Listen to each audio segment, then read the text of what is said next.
কেঁদেছি।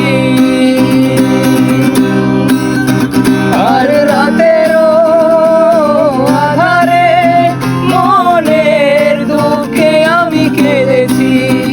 আজ হলো না বলা আমার না বলা কথা, সে তারা ভরা রাতে আমি পারিনি বোঝাতে।